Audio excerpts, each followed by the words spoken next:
topic for today's video, LMIA. LMIA stands for Labor Market Impact Assessment. Now this LMIA has been a cause for heartaches for so many people, very frustrating because they can't get it, right? I'm talking about the employees or the people who are looking, who are aspirants. It is also a delight for people who actually manage to get it. But for employers, this is a great tool to finally get some good talent, to get some employees who can actually perform the job for which they cannot find any Canadian permanent resident or citizen. So let's take it from the top as to what it means, what you need to do. But this video is from the perspective of an employer as to what they need to do, what does it mean, what different kind of streams are applicable in LMIA applications, what documentation is required, how they need to comply with the requirements so that they can get a successful or a positive LMIA. So what is an LMIA? LMIA stands for Labor Market Impact Assessment. It basically is a document that states an assessment was conducted to establish that if you were to hire a foreign worker, whether that will create a negative, positive, or a neutral impact on the Canadian labor market. This is what this document establishes. Once you receive a positive or a neutral LMIA, then you are in a position to hire a foreign worker for this position in Canada. As part of this application, you would need to conduct specific recruitment efforts to establish that you made every effort to find a Canadian permanent resident, Canadian citizens who could perform this job, but you were unable to do so, and therefore you are now resorting to hire a foreign worker. First, let's discuss about the different types of LMIA application. Well, some people say 6 different types, some people say 8 different types, but by and large, between 6 to 8, there are these streams that you can count as different LMIA application. High wage LMIAs, low wage LMIAs. The difference between these two, high wage LMIA application, low wage LMIA application, is primarily the wage component. Now, for each province, there is a median wage which has been set by ESDC or Stats Canada. If the salary that you're going to offer, if the wages that you're going to offer is more than the median wage for that province, then you will be making a high wage application. If the salary or the wages that you're going to offer to your employee is below the median wage for the province, then you will be making a low wage application. Now, of course, there are some other conditions in terms of the documentation, in terms of the advertising and recruitment efforts that you need to conduct for each application type. That will also differ, but by and large, this is the main component that differentiates between these two. Other than that, you also have a caregiver LMIA, whereby if you need to bring somebody who can take care of the children, who can take care of the elderly in the house, then you would apply for a caregiver LMIA. Then you have the agriculture LMIA or the seasonal farm worker LMIA. Now the seasonal farm worker LMIA, because it is for the seasonal jobs, basically for the farms, it is restricted to only the citizens of Mexico and certain other designated Caribbean countries. And obviously they are here in Canada only for a short duration of time, usually 8 months. And that's why there is a shorter duration of expiry on the LMIAs for the seasonal workers. Other than that, the agriculture LMIAs you could have from any country, and these are your regular LMIAs. They can be high wage or low wage depending on the wages you're offering. And then another popular category of LMIA applications is PR supporting or permanent residence LMIA or a dual intent LMIA. Now, these could also be your high wage, low wage LMIAs. But for PR supporting LMIAs, these are mainly high wage LMIA applications, whereby you as an employer do not have to pay any application fee, which is usually $1,000 in all other LMIA applications, but you will need to provide some additional documentation. And of course, your company or your business needs to be in operation for at least 1 year. These are not always applicable in other LMIA applications. Now, a dual intent LMIA basically would then be that you want to support your employee for permanent residence, but you would also like to have this employee start working with you in the meantime while the PR application is being processed. And hence comes the dual intent LMIA application, which basically means, as I said, it could be a high wage application or a low wage LMIA application with the intention of having this person work for you, as well as also supporting them for their PR application, by which they will then be able to get 50 points if it's a position which is tier NOC code 0, 1, 2, 3, and they could get 200 points if the NOC code is 00, 00. So basically the NOC codes would start with 3 zeros, 0, 0, 0, 1, 2, 0, 0, 0, 1, 3, 1, 4, 1, 5, 1, 6. These LMIAs with these NOC codes will get the applicant 200 CRS points in their express entry application. Finally, then there is the GTS, the Global Talent Stream LMIA applications, whereby there is a category A, category B, category A. You have innovation firms that want to hire specialized foreign nationals, which are then referred by Canadian referral designated partners. And then you have category B, where they have a list of priority occupations. And as long as the employers are willing to pay the higher prevailing wages for these specialty occupations, they would be able to apply under the Global Talent Stream. Now, the difference in Global Talent Stream and other applications is there is an expedited processing time. Usually takes 10 business days to get a decision on a Global Talent Stream LMIA application, and by that also for the work permit, the expedited processing times could be as low as 2 to 3 weeks. Now that we have gone through the different types of LMIA application, let's talk about what is the requirement from an employer in order to be able to hire a foreign worker with an LMIA application.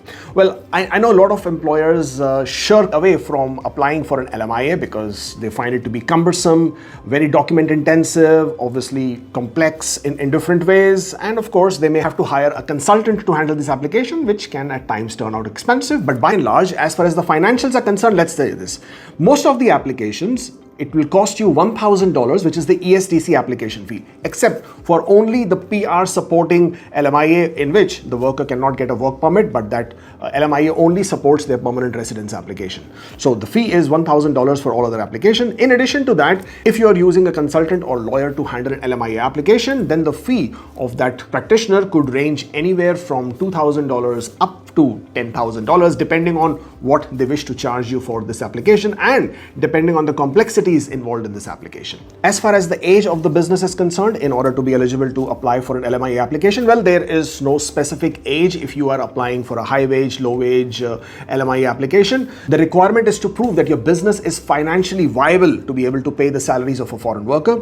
As far as the age of the business in order to apply for an LMIA application, well, in most application types, there is no specific requirement for how old the business has been in existence. But if you are supporting your worker for permanent residence or for dual intent applications, then your business should have been in existence for at least 1 year, and you will have to provide supporting documents to establish that. As part of the Temporary Foreign Worker Program, ESTC, which is Employment Social Development of Canada, also referred to as Service Canada, who is responsible to manage this entire Temporary Foreign Worker Program, it is their responsibility to ensure that all the job offers that are being made to the foreign workers are genuine, legitimate, and that job really exists. And of course, a genuine recruitment effort has been established, has been made in order to sort of hire Canadian permanent residents and citizens, and they were unable to do so. So all these assessments are done, and therefore one of the biggest factors is the business legitimacy documents. Is the business operational? Is the business operating in Canada? Are they providing goods and services? Have they been in compliance? Have they ever not paid their staff on time? Is offering employment that is consistent with their business needs? Is in a position to comply with all the terms and conditions of their employment contract? All of this will be assessed by ESTC, and obviously in order for them to assist with this assessment, you will have to provide the required documents. Now, as far as the documents are concerned, I'm going to give you a very brief list. Of course, you can go to the IRCC website and you can find more details there, but by and large, you will need your business license, you will need to provide your T4s for the past year, you will need to provide your PD7 statement of account to show your deductions and remittances to CRA, you will need to provide your income tax statements, and to demonstrate your ability to fulfill the contract conditions, you will also have to provide documents which establish that your business is financially viable. So T2 schedule 100 balance sheet, T2125, the most recent T4 or payroll records for the most recent 6 weeks. If your business hasn't been doing well or generating profits, then you can also get an attestation from a lawyer or CPA who can validate that your business is in a good financial position and will be able to pay your employees on time, and you will be able to support your foreign workers. Now, if you are hiring workers for British Columbia, Manitoba, Saskatchewan, Alberta, then there might be some additional requirements in terms of provincial employer registration certificate or proof of exemption. In certain other cases, you might also need to provide other documents that might be applicable depending on the kind of LMIA application you're making or depending on the kind of people you wish to hire. Now, let's quickly talk about the process of making an LMIA application. Well, first of all, you need to define the position that you wish to hire.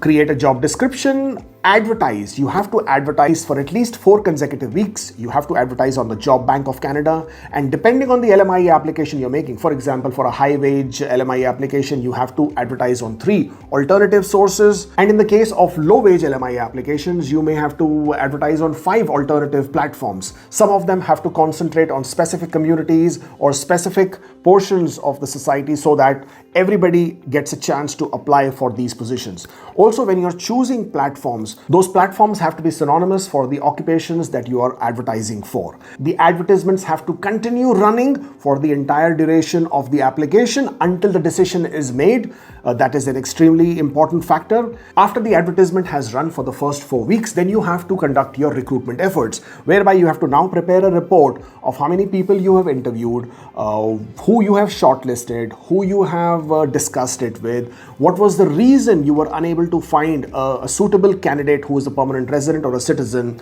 and then you have to prepare your application to ESDC. ESDC portal application is online at this point of time. You have to provide all the documentation, your recruitment efforts, complete the application form. Obviously, make sure that you provide the documentation carefully and complete the application form carefully. For the high wage application, you will have to provide a transition plan if you are not supporting the applicant for the permanent residence. Once the application has been submitted, after a few days, you would get an email from ESDC where they would then send you the payment link to complete your payment for $1,000 for the ESDC application. Once the payment has been made, the application goes into process. An officer would be assigned depending on the timeline for the processing that is being followed at that point of time. Once the officer starts looking at your application, if they need to conduct an interview of the employer, then they will contact you to do so. In many cases, if the documentation is suitable and if there has been a case of previous positive LMIA, there may not be an interview. But if it's an LMIA being submitted for the first time, or if the documentation is not enough, or if there is another reason for the ESDC officer to feel that they need to speak to the employer, then they would conduct an interview, usually over the phone. They would want to know what kind of efforts have been made, what kind of business are you conducting, what is the requirement for this position, why do you need to hire this person who is currently doing this job in the company, could you do without hiring this person, did you really make genuine efforts to hire a Canadian citizen or a permanent resident. After the ESDC officer is satisfied with all your answers, at that point of time, the officer will then choose to issue you a positive LMIA or a neutral LMIA. Once you have the LMIA, you will then be able to extend it to your employee, to the foreign worker that you wish to hire. And by that, the employee or the foreign worker would then be able to claim the respective points. As I said, 50 CRS points if it is NOC 0, 1, 2, 3. And if it is NOC 0, 0, then they can claim 200 points in express entry application and will also be able to apply for their work permit. Now, of course, when you are making an application for LMIA under the temporary foreign worker program, there are strict regulations around how you will hire and how you will manage your temporary foreign workers. You have to always be in compliance. You have to have workplace safety regulations in place. You obviously have to pay on time. You have to provide all the benefits that you claimed that you said in your employment agreement that you would, and you always have to be in compliance with the provincial employment regulations as well. ESDC at any point of time can conduct an audit and can also check for compliance if you are actually in compliance of your employment agreement as well. So this is what you as an employer will need to take care of and ensure. But this by and large is a broad overview of how you can make your LMIA application. If of course you still have doubts and if you're struggling to figure out an application to do it yourself, well then you know who to reach out to. Our contact details are in the description box. By all means, drop us an email and we'll be happy to help you through this and to help you find these workers as well. We have a huge database of interested individuals who wish to work in Canada for different positions, different skill sets, different trade categories. We have them ready. So if you're still looking for those workers, if you're still not being able to figure out how to get your LMIA started, well then you know who to call.